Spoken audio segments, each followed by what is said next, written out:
കുഞ്ഞിക്കുരുവിയും സ്വർണ്ണവിത്തും. ഒരിക്കലൊരു കുഞ്ഞിക്കുരുവി കാട്ടിലൂടെ സന്തോഷത്തോടെ പറന്നു നടക്കുകയായിരുന്നു. അപ്പോഴാണ് നിലത്ത് തിളങ്ങിക്കിടക്കുന്ന ഒരു സ്വർണ്ണ നിറമുള്ള വിത്ത് അതിൻ്റെ ശ്രദ്ധയിൽപ്പെട്ടത്. എന്ത് മനോഹരമായ വിത്ത് എന്ന് വിചാരിച്ച് അത് കൊക്കിലെടുത്ത് കുറച്ചു ദൂരം പറന്നു നടന്നപ്പോൾ വിശന്നും ക്ഷീണിച്ചും കിടക്കുന്ന ഒരു കുഞ്ഞു മുയലിനെ കുരുവി കണ്ടു. മുയലിന് ഭക്ഷണം കിട്ടാതെ ഏറെ വിഷമിച്ചിരിക്കുകയായിരുന്നു.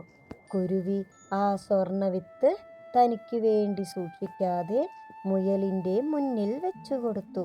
മുയൽ അത് മൃദുവായ മണ്ണിൽ നട്ടു.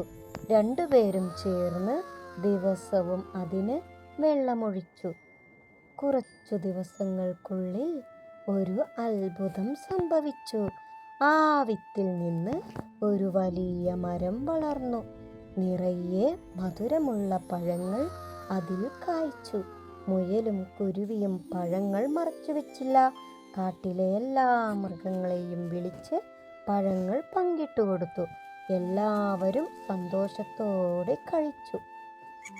സൂര്യൻ അസ്തമിക്കുമ്പോൾ കുരുവി മരത്തിലിരുന്ന് പുഞ്ചിരിച്ചു.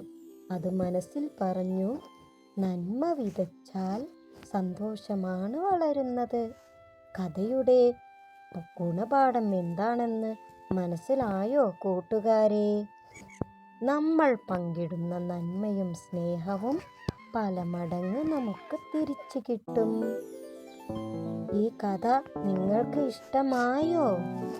ഇഷ്ടമായെങ്കിൽ കഥാമരം എന്ന ഈ ചാനൽ സബ്സ്ക്രൈബ് ചെയ്യുകയും കഥ ലൈക്ക് ചെയ്യുകയും നിങ്ങളുടെ അഭിപ്രായങ്ങൾ കമൻറ്റ് ചെയ്യുകയും ചെയ്യണേ. അടുത്ത കഥയുമായി നമുക്ക് വീണ്ടും വരാം. ദിവസവും ഒരു കഥ, പുതിയ കഥ.